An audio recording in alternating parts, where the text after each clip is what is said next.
Bienvenue à ce 14e Café Regen qui est le dernier Café Regen de l'année sur la thématique du Regen heureux et au cours duquel on va façonner ensemble de nouveaux imaginaires, de nouveaux récits. On a la chance aujourd'hui d'avoir Emmanuel Delannoy à nos côtés. Emmanuel, je peux te laisser la parole si tu veux te présenter rapidement à nos participants euh, et avant de passer au check-in. Alors d'abord, c'est moi qui ai de la chance d'être avec vous aujourd'hui et merci de m'accueillir. On me présenter, que dire? Je suis comme Infusio, un contributeur au Regen écosystème, donc avec la fresque de l'économie régénératrice, dont je suis l'auteur avec Séverine Fantapi. Et sinon, j'ai quelques années à mon actif sur les thématiques du biomimétisme, de la biodiversité dans ses interactions avec les entreprises et l'économie au sens large, de la permaculture et donc de la permaéconomie. Et on verra que ça participe à quelques-uns de ces nouveaux imaginaires. Et puis, je crois que là, c'est plus avec une casquette de poète que vous m'avez demandé de venir. Tout à fait, tout à fait. Merci Emmanuel. Et puis je vais laisser la parole du coup à tout de suite à Ségolène, Ségo, pour la suite. Ça marche. Donc, comme à notre habitude dans ces cafés Regen, on commence par un petit temps de check-in, de connexion au sujet, à l'instant. Et là, bah, il va prendre une couleur toute particulière. Donc, avant de ça, si tu peux passer sur la slide suivante, ça me permettra de mettre sous les yeux de nos participants les quelques petites recommandations qu'on vous donne pour le avant et le après, ce voyage poétique qu'on vous invite à vivre avec nous. Bah, peut-être avant de se lancer, déjà prendre le temps d'une grande respiration. Si vous êtes assis, reprenez le temps de vous asseoir bien, d'ancrer vos pieds dans le sol et puis voilà, de vous laisser emplir de votre souffle pour vous ancrer dans l'instant présent. On va ensuite vous emmener dans un poème qui va être lu par Emmanuel, un poème dont il est l'auteur.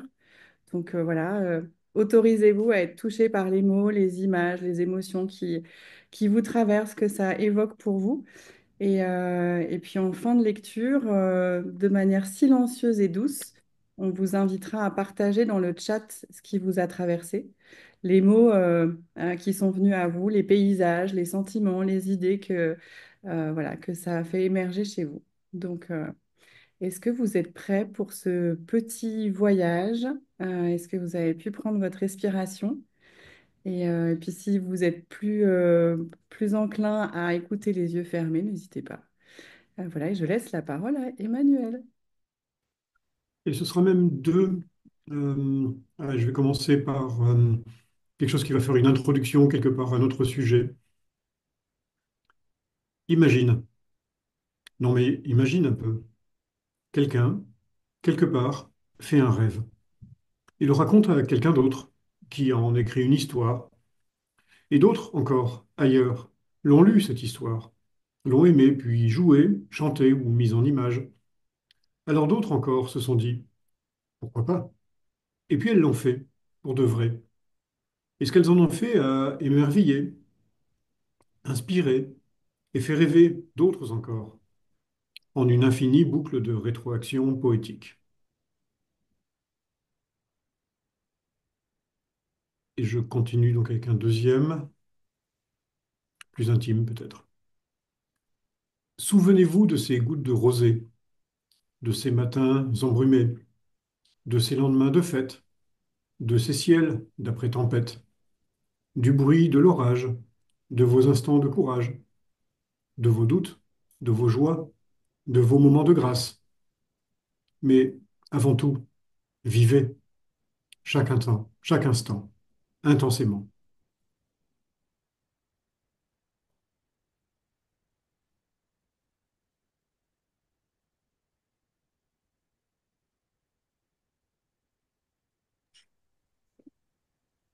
Merci pour ce doux moment. Et en restant, voilà, on en a accueilli quelques-uns, quelques-unes sur le passage juste au moment où tu commençais tes poèmes.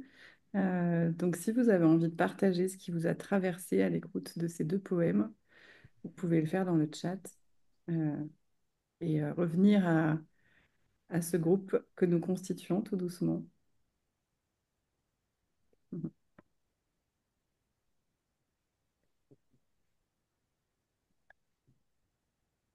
J'ai senti la rosée.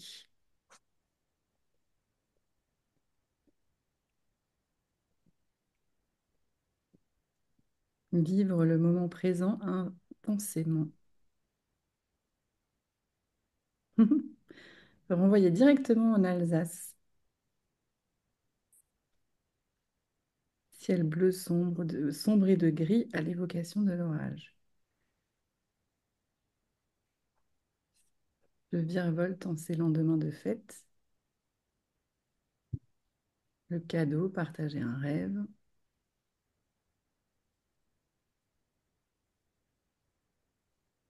J'ai écouté ma respiration accélérée. J'ai pensé à ma famille au Mexique et à nos voyages en campagne avec ma grand-mère.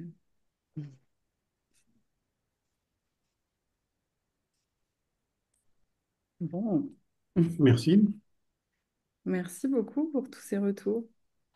Comment tu les reçois, Emmanuel? Ah, c'est toujours avec beaucoup d'émotion. Euh, c'est toujours très intéressant et beaucoup de surprises en fait ce que ça renvoie. Donc c'est très modeste en fait un poème et on se rend pas compte de la portée que ça peut avoir. C'est comme une sorte de musique finalement. Et ça a l'air très simple comme ça, c'est des déplacements d'air dans l'espace. Ça crée des sons et puis c'est des sons qui génèrent des émotions. Et ça m'a toujours étonné ça.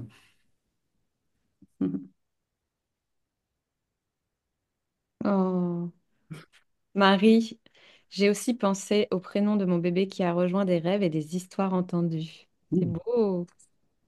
Mm. Et merci. vision d'une contagion poétique, rire et petites histoires comme des papillons.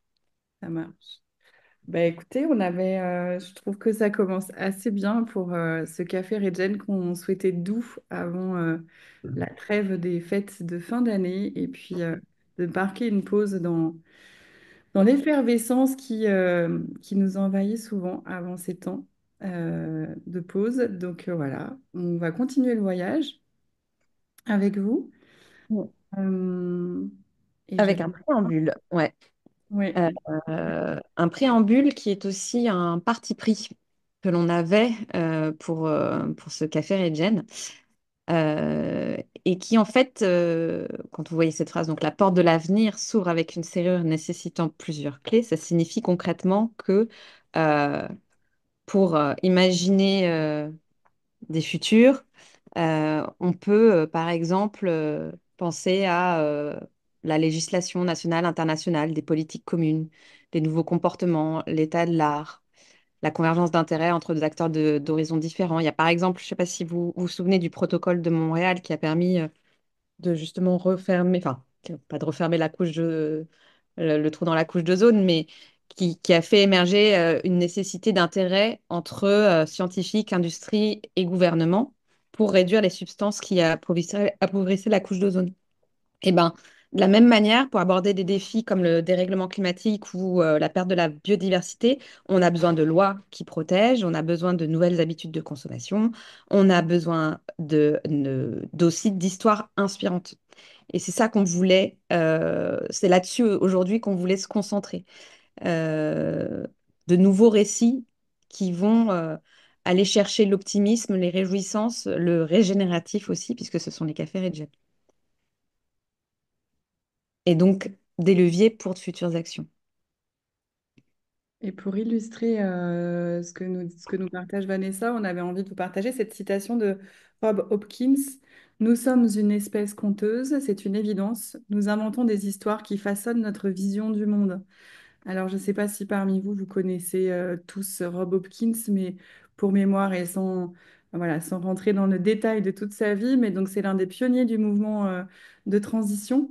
Et pour lui, c'est essentiel de se rappeler que nous sommes tous des conteurs et que ces contes, ces récits, c'est ce qui nous permet de dessiner ce que l'on souhaite vivre. Les récits sont des architectes invisibles de nos réalités, de notre réalité. Donc pour ceux qui voudraient creuser un peu plus et ceux qui ont peut-être vu le documentaire de Cyril Dion demain. On le retrouve dedans. C'est lui qui est à l'origine du mouvement qui est né à Athens, en Angleterre. Et donc aujourd'hui, il y a plein de villes dans le monde qui suivent cet exemple. L'idée, c'est de chercher à imaginer une ville qui va valoriser la proximité, la résilience économique et le bien-être des habitants, et qui donc va chercher à se défaire notamment de l'énergie fossile et d'aller voir comment localement on peut trouver des solutions pour vivre bien différemment. Voilà ce que je peux partager sur Rob, même si on pourrait en dire beaucoup plus. Et je Hmm. passe la main à Emmanuel qui va nous faire quelques petits apports théoriques. Une, une toute petite partie, et je ne vais pas le faire seul, hein, évidemment, Non. mais le constat, c'est effectivement une question que se sont posées beaucoup de scientifiques, notamment, à savoir comment se fait-il que on sache, on sait ce qui se passe, ça se voit, ça se mesure, on est dans l'ordre du cognitif, de la connaissance, et pourtant on ne change pas, pas profondément en tout cas. Souvent c'est des changements en surface, et on voit bien que c'est pas très durable, et souvent c'est chassé par une autre urgence. Et ça les a amenés à formuler cette théorie de l'iceberg finalement, qui est que le flot de l'actualité, c'est les événements, ce qui est observable, ce sont tous ces faits visibles. Et ça, malheureusement, on est dans de l'extrême volatilité. On a toujours un événement qui va en chasser un autre, et il suffit d'allumer sa télévision ou son ordinateur le matin, de regarder les nouvelles, et on s'en rend bien compte. Et malheureusement, on est plutôt dans une posture de réaction par rapport à ça. Donc on n'est pas proactif, on subit et on réagit. Mais en fait, si on creuse un tout petit peu et qu'on regarde sous la ligne de flottaison, ben, il se passe plein de choses. D'abord, c'est que ces événements sont le résultat de tendances, de ce que certains, comme Éric Julien, appellent les transformations silencieuses, de ces schémas récurrents, de ces transformations silencieuses à nouveau. Moi, j'aime bien l'image en fait des plaques tectoniques là, qui, sous terre, sous la croûte terrestre, vont pousser l'une contre l'autre. Et puis un jour, il va se passer un tremblement de terre parce que la tension est devenue trop importante. Bah, c'est vrai aussi des crises économiques, c'est vrai aussi des crises sociales. Il y a souvent des signaux avant-coureurs qu'on peut détecter. Et donc, on peut être dans l'anticipation plutôt que d'être dans la réaction. Mais anticiper, c'est bien, mais on peut aussi se poser la question de se dire, mais finalement, ces tendances, qu'est-ce qu'elles affectent? Et en fait, ces tendances, elles affectent des structures économiques, des infrastructures, des structures institutionnelles, des structures sociales. Et en fait, tout ça, bah, ce sont des choses qui ont été conçues, parfois par défaut, mais souvent conçues avec une intention, avec un design, avec un plan. Euh, et finalement, on peut se dire, ben, tiens, avec quel schéma mental le designer, celui qui a conçu ce schéma-là, ces structures, a fonctionné? On peut le faire sur l'économie, par exemple, on peut le faire sur plein de choses. Et en fait, l'idée, c'est justement d'aller creuser en dessous sur les modèles mentaux, sur les schémas mentaux, sur ces croyances, sur les valeurs, sur les normes sociales de l'époque où ces structures, ces modèles économiques ont été conçus. Et là, on se dit, ah oui, en fait, c'est à ce niveau-là que ça doit agir. C'est-à-dire, si on agit au-dessus, à chaque fois, comme on le dit, hein, chasser le naturel, il revient au galop. Ben, le naturel, c'est quelque part ces modèles mentaux. Si on les réinterroge pas, et le problème, c'est que souvent, on ne les interroge pas parce qu'on a toujours grandi avec, ils nous paraissent évidents, ils nous paraissent acquis, c'est même pas questionnable. Mais en fait, si, il y a des questions. Ce qu'on tient pour acquis, souvent, ce sont des croyances. Et la question, c'est de regarder effectivement sur quelles croyances nos normes vont influer. Et je trouve qu'en économie, c'est passionnant parce que ça permet vraiment de creuser à quel moment la science économique classique, finalement, a émergé et quelle était la norme sociale et quelles étaient les croyances à l'époque. Et on se rend compte que tout ça a énormément dérivé depuis, sans qu'on remette en cause le schéma et les structures économiques. Et c'est vrai aussi sur les structures politiques et institutionnelles. Hmm. Merci pour ces éclairages. Et ici, alors certains d'entre vous les connaissent sans doute déjà, il y a une multiplicité de freins au changement. On aimait bien avec Vanessa, quand on a préparé ce café Regen, ce tableau qui reprend en fait différentes dimensions, puisque les freins, ils sont au niveau individuel, au niveau collectif, au niveau politique, enfin, on les retrouve à différents niveaux. Ce qui est intéressant de voir, c'est qu'on retrouve voilà, la peur de l'inconnu qui est un trait commun aussi bien individuel que collectif. L'incompréhension du sens, parfois voilà, le fait de ne pas comprendre, de ne pas savoir, nous empêche dans des mécanismes, enfin nous bloque dans nos mécanismes et nous empêche de changer ou de voir autre chose. et la crainte de ne pas être à la hauteur, d'être dépassé en fait par ce qui nous arrive. Donc voilà, sans rentrer dans le détail de tout ce qu'on retrouve dans ces freins au changement, c'est bien d'en avoir conscience et c'est déjà un premier pas pour se demander comment on peut faire autrement, changer nos habitudes. La routine fait partie des pièges qui nous habitent pour aller vers le changement. On vous invite très fortement à vivre ou à suivre une fresque des Nouveau nouveaux récit. récits, Mm. dans lesquels vous pourrez appréhender tout ça et vous retrouverez notamment un certain nombre de leviers à ces freins au changement. Et je crois que c'est Emmanuel qui va continuer. Emmanuel, ouais, qui parle sur la suite. Ouais. Oui, alors sans forcément vous lire effectivement tout ce qui est écrit là, enfin ça c'est dans un article que j'ai écrit il y a quelques semaines, mais ce qui me paraît essentiel, c'est de dire, mais finalement, si dans un petit coin de notre imaginaire, dans un petit coin de notre tête, il n'y a pas un moment, quelque chose qui nous rappelle que, ben, oui, il y a d'autres possibles qui sont possibles. Le monde n'est pas forcément figé tel qu'il est, les normes sociales ne sont pas forcément figées telles qu'elles sont. Ben, en fait, c'est ça l'imaginaire, c'est la richesse de l'imagination qui va derrière façonner le réel. C'est la phrase de Rob Hopkins, hein, quelque part, c'est qu'on invente des histoires, on crée des histoires, et ces histoires vont transformer notre vision du monde d'abord, et ensuite le monde, puisque le monde est souvent le reflet d'une vision. Il y a bien des intentions derrière. Et ce qui est frappant, c'est de regarder comment, par l'absurde, finalement, ça peut être démontré, c'est que l'obsession de tous les despotes, c'est d'appauvrir les imaginaires. Goebbels poussait même la logique jusqu'à appauvrir le langage. Et donc, si on appauvrit le langage, on appauvrit la pensée. Et donc, si on appauvrit la pensée, on va lisser les désirs vers le bas, finalement. Et c'est comme ça qu'on arrive à cette soumission volontaire, à cette servitude volontaire des populations, c'est que tout simplement les populations n'ont plus conscience qu'il est possible de faire autre chose. Et donc, très modestement, la poésie, parmi d'autres moyens d'expression, est un moyen de lutte parce que ça permet d'entretenir cette petite flamme de l'imagination des possibles. Moi, j'aime bien cette phrase de qui elle est, d'ailleurs, je ne sais plus, de Sénèque, je crois. Il vaut mieux allumer une flamme que de maudire les ténèbres. Ben Mm. voilà, c'est ce qu'on essaye de faire pour ça. Merci. Et Et pour... on ouais. va continuer en vous présentant à la fois des nouveaux récits existants et puis des nouveaux récits utopiques. Mm. Et en fait, ce qu'on retrouve dans tous ces récits, c'est voilà, des ingrédients qui ne sont pas forcément dans les récits qu'on a toujours connus. On va retrouver dans ces récits-là des notions de coopération versus compétition. On va retrouver des notions de résilience territoriale beaucoup. Ici, on l'a pas. Si l'interdépendance avec le vivant, la présence du vivant, on va le voir dans certains récits utopiques et pas que, est très très présente et ça nous rejoint là avec la visée régénérative.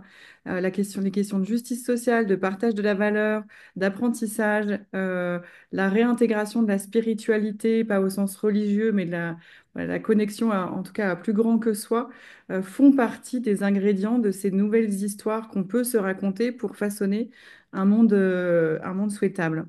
Et ça rejoint ce que disait juste avant Emmanuel. Donc, on vous a préparé un petit panorama de ces Mm. récits existants ou à Ouais. venir, je l'espère. Je passe la main à Vanessa.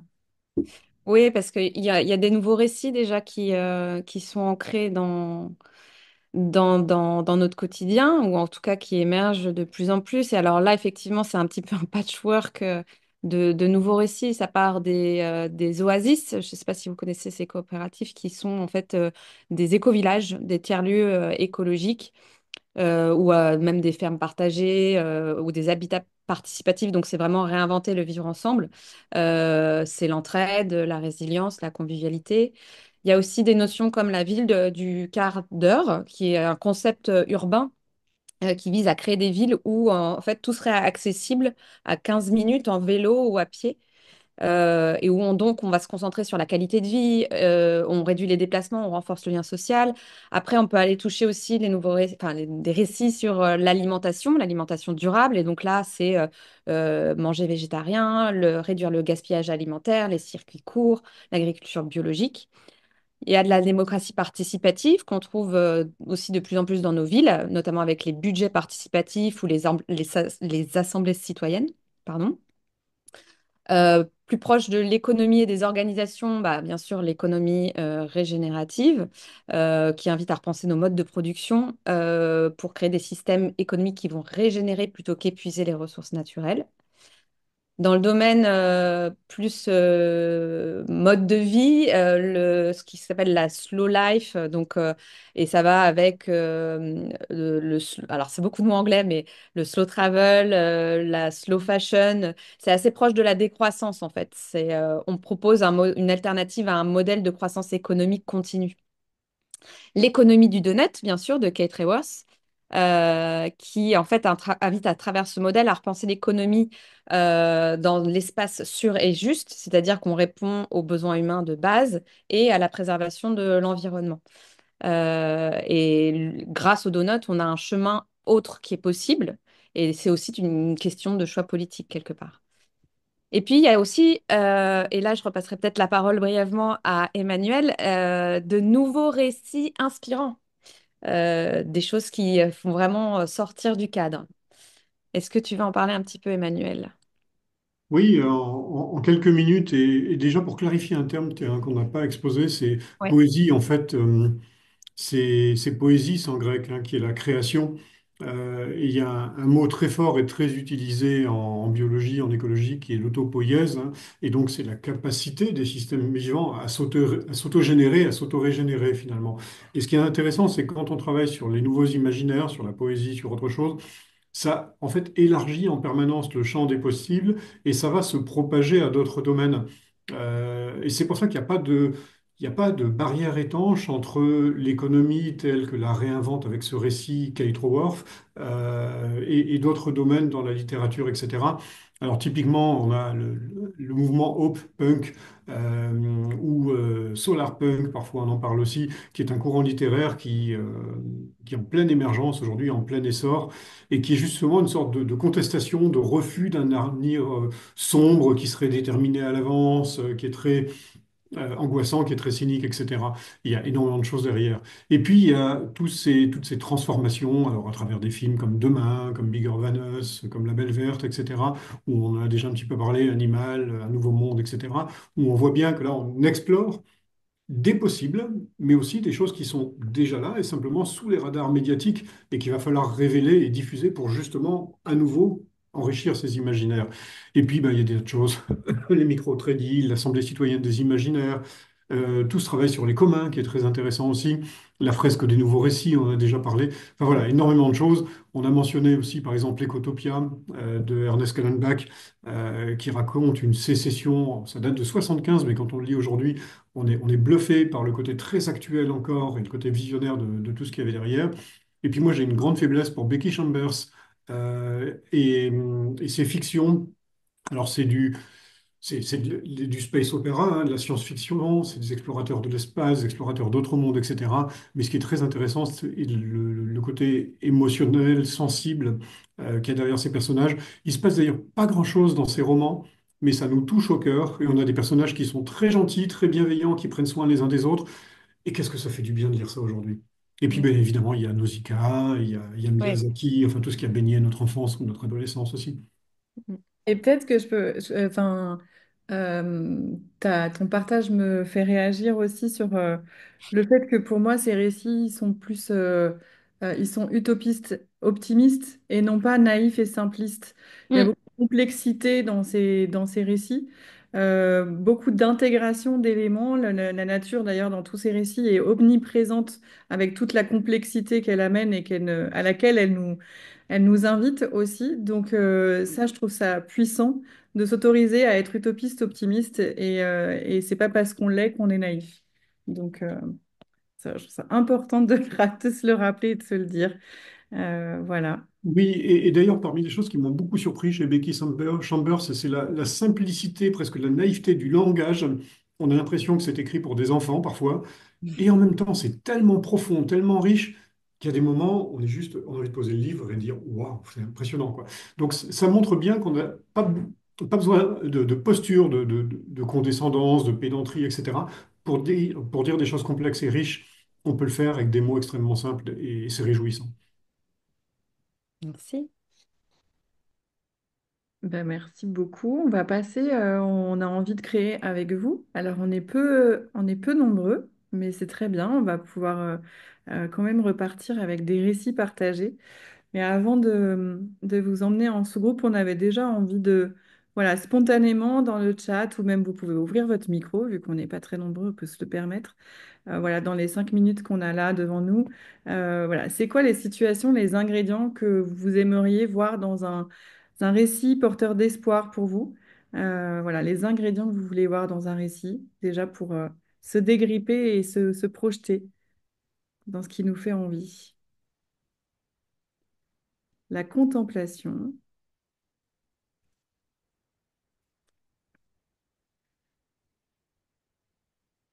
Accepter, zut, j'ai perdu le fil. Voilà, accepter le temps lent. Ouais, cette notion d'arrêter de courir dans tous les sens aussi. Je sais pas.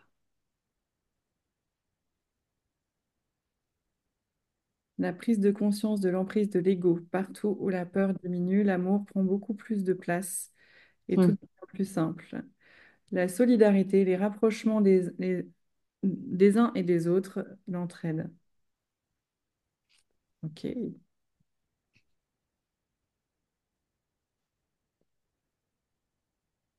L'humilité, le soin, la cuisine partagée, ouais. Ça marche. Alors, Vanessa, je ne sais pas pour la joie d'être et de partager. Ok. Tu sais pas? Oui, je Pour t'écoute. les sous-groupes, euh, Oui. donc on est peu nombreux, mais je pense qu'on peut quand même faire peut-être 2 ou 3 groupes de 3, euh, Alors, en sachant que on ne veut pas vous prendre au piège. Donc vous allez être 30 minutes ensemble pour déjà vous rencontrer, imaginer des choses ensemble, un peu différentes de ce qu'on connaît, des choses qu'on a envie de voir advenir. Et ça prendra la forme que vous avez envie que ça prenne. Voilà. On va vous donner des petites consignes quand même, on va vous aider, on va vous guider. Mais bah voilà, je vois Gaëlle qui rajoute connexion au vivant et au vivant au pluriel. Mais en tout cas, voilà, on va vous aussi vous donner des ressources pour vous inspirer, vous aider, vous aiguiller. Donc si Vanessa, tu me dis quand toi tu es prête de ton côté. en Et fait, j'essaye aussi de prendre en compte ce qui est dit dans le chat, parce que j'ai vu un message de et Marie. Delphine, 15-20 minutes, Voilà. ça sera déjà super. Et Marie, je crois qu'elle disait quelque chose. Je ne peux pas trop faire. Ouais. Donc, on a plusieurs personnes qui ne peuvent pas faire le sous-groupe. Donc, il faudra voir ouais, comment est-ce qu'on peut les répartir. Je te laisse, je te C'était laisse ça ce que tu attendais de moi? Oui. regarder ça et moi je vais Ouais. expliquer les petites consignes. Voilà. Vas-y. Vas-y, vas-y. Avant de ça, je veux bien que tu avances. Euh, Donc, vous allez vous retrouver on vous invite à vivre 2 temps. Un premier temps qui va être un temps de connexion au sujet que vous allez choisir ensemble. Vous allez voir, on va vous donner une ressource qui vous permettra de vous donner des idées.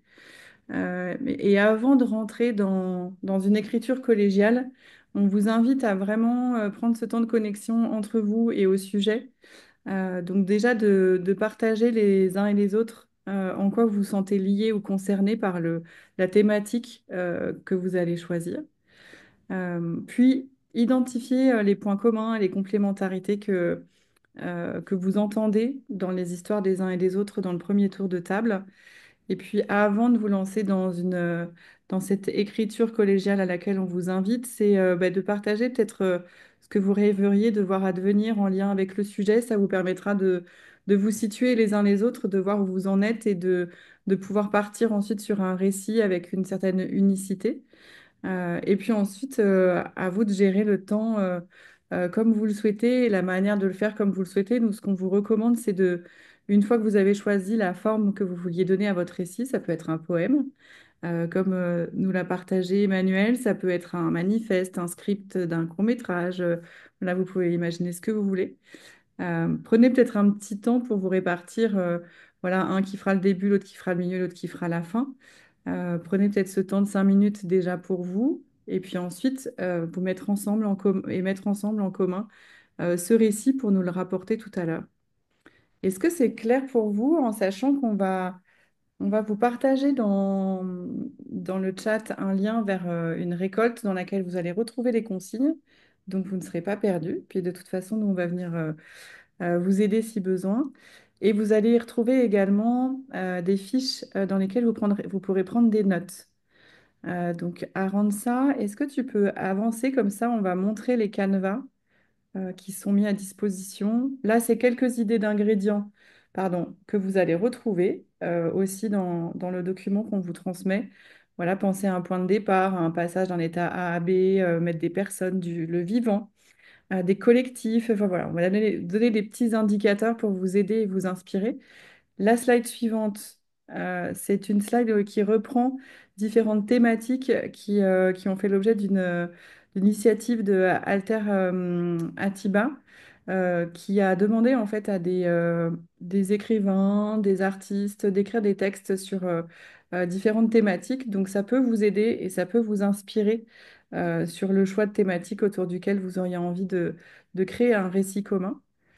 Et ensuite, on continue. Voilà, vous avez des canevas pour soutenir vos échanges, ce qui vous permettra d'être guidé. Puis vous avez les temps qui sont mis là en référence pour que vous puissiez être le plus autonome possible, même si encore une fois, on est là pour vous aider. Vous pourrez cliquer sur le petit bouton appel à l'aide si vous avez besoin de nous.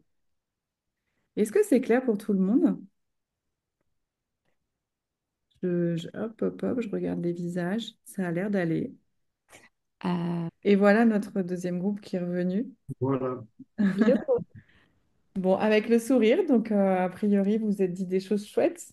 Euh, et il nous reste 10 minutes, euh, 10 minutes pour se faire des cadeaux, j'ai envie de dire, puisque on a envie de savoir ce qui s'est passé dans vos sous-groupes. Et puis, Emmanuel, avant qu'on se quitte pour se souhaiter une bonne journée, nous fera un dernier petit cadeau sous forme de poème. Donc, on vous laisse le micro. Peut-être commencer par Marion, peut-être nous raconter. Tu as perdu ton acolyte Delphine, mais nous raconter voilà, ce que tu as envie de nous dire de votre échange. Et puis après, on passera la main au deuxième groupe.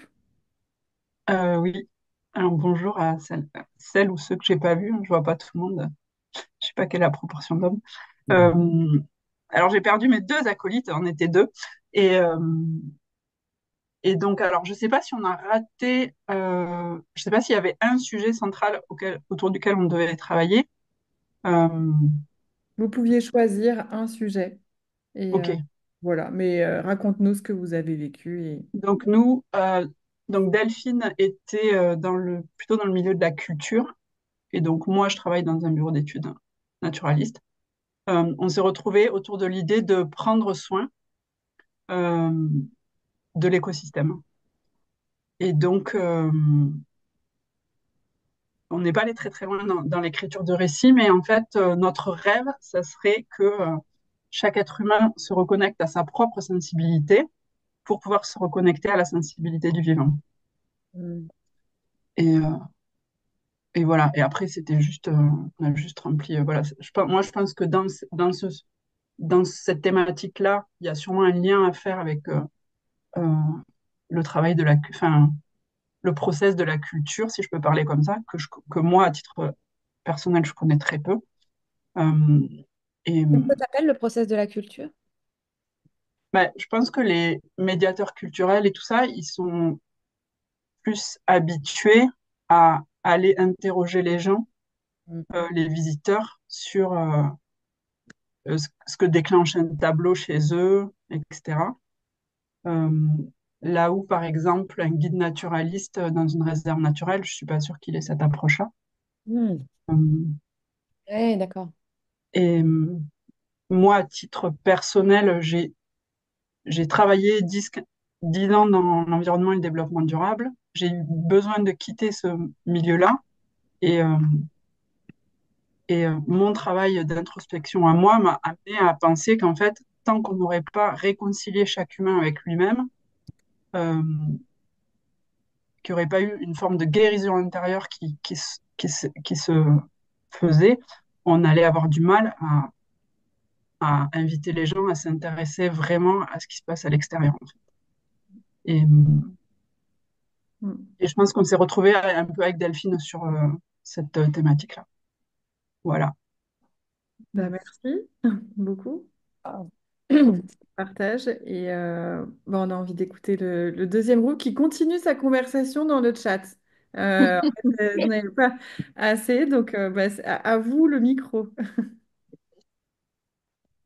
Gaëlle ou Léonore, vous vouliez y aller ou vous voulez que j'y aille? Vas-y, Nathalie, si tu veux, puisque tu as pris toutes les notes. Alors, nous, on s'est connecté beaucoup. Alors, on a pris le soin de se présenter, de dire ce qu'on avait envie de partager. Et puis, ben, on s'est rejointe sur l'école, les enfants et la métaphore de l'arbre, la graine.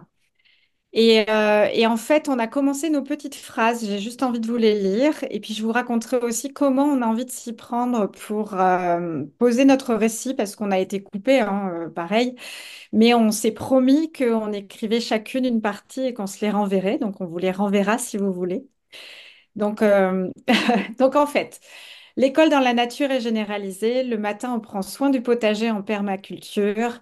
On cuisine la cueillette du jour. On prépare des conserves pour l'hiver. L'hiver est en partie hiberné. Les journées sont plus courtes. Les siestes sont à volonté. L'après-midi, des guides nature apprennent à reconnaître les plantes, les mécanismes du vivant et à raconter des histoires.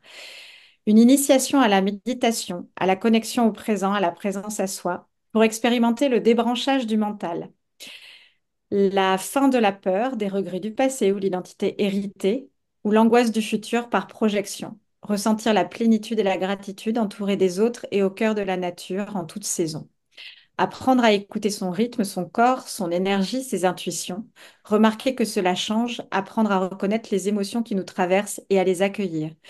Une expérience qui relie, qui permet à chaque enfant d'être spontané dans la connexion, si vous bougez le truc, je vais pas pouvoir le voir, dans la connexion à lui-même, à la nature et aux autres, l'équipe école, les parents, les camarades.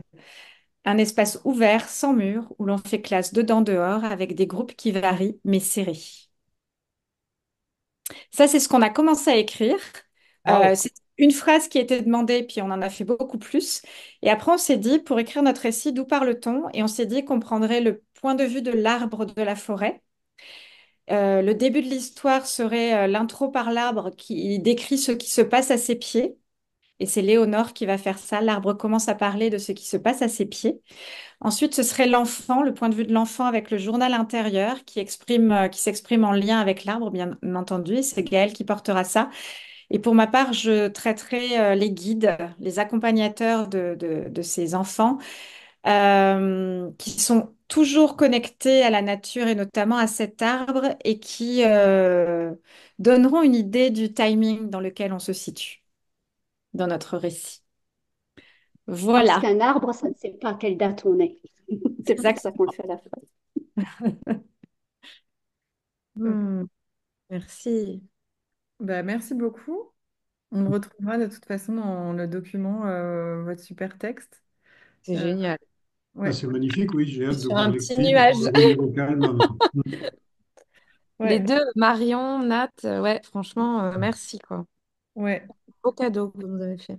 Très très beau. Et on va juste j'avais envie qu'on départage l'écran pour qu'on voit nos visages avant de se quitter. Donc peut-être vous lire et pas vous montrer, mais une citation de Alice Karabédian, Utopie radicale, son livre de 2022. Tout ce qui est possible a d'abord été impossible.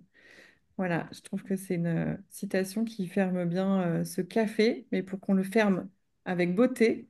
Je vais inviter Emmanuel à reprendre la fin et nous partager son poème avant qu'on se dise au revoir.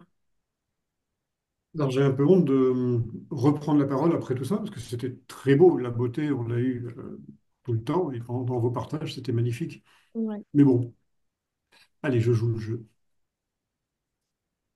Sois poli, choisis tes mots avec soin, respecte la ponctuation et la grammaire, car ce que tu veux dire le vaut bien. Ris, souris, chante si tu le sens, danse si ça te chante, sème, plante, fleuris ton balcon ou ton jardin. Ne jette rien, répare, partage, donne. Tu as raison, c'est vrai. Ce n'est pas ça qui sauvera le monde. Qui serait assez fou pour le croire? Mais sois certain d'une chose. Chaque moment, chaque instant où nous cédons au renoncement, chaque espace, chaque fragment que nous concédons à la laideur, et c'est qu'une rapproche de la barbarie. Merci. Tu pourras nous l'envoyer, Emmanuel? Mais C'était bien sûr. magnifique. On les, Merci. et on a les poèmes et on les mettra dans le document de récolte qu'on partage. Voilà. Ben, Peut-être on peut signaler que Emmanuel a sorti un petit bouquin de poésie et que c'est un joli cadeau de Noël pour le pratiquer régulièrement quand on a besoin d'une petite respiration. Donc, ceux qui ne connaissent pas, je vous invite à le découvrir. Je ne pense pas qu'Emmanuel en aurait parlé spontanément. C'est celui qui est illustré, c'est le dernier, c'est ça? Oui, c'est ça, c'est celui avec Ouais. Chloé Lequette, qui Ouais. s'appelle Turbulent, qui est illustré, oui. C'est turbulent, ouais, C'est- c'est ça. Voilà. Bon, on pourra vous le mettre Magnifique. aussi dans l'envoi. Et ouais. puis, peut-être qu'on vous mettra les petits bonus. Allez, un dernier. Ouais. Il fait trois Ouais. strophes, il est très court. Pour le passé, nous ne pouvons plus rien. Quant à l'avenir, celui qu'on nous promet, j'espère que tu me pardonneras, mais je préfère encore qu'il reste incertain. Alors que le présent, lui, nous appartient. Je ne parle pas de cette année, non, je ne vois pas si loin, ni même de cette journée ou encore de ce matin. Non, je parle de l'instant, ce petit bout de rien, que rien, ni personne ne peut nous enlever. Ce présent-là est un présent, un cadeau de la vie au vivant. Et toi, avec qui vas-tu le partager? Merci. Merci beaucoup Merci Merci beaucoup. à vous. Merci. sur ces jolis mots. Ben, on vous souhaite une bonne journée, une bonne semaine et on vous dit à bientôt. On ne sait pas à quoi ressembleront les cafés Regen l'année prochaine.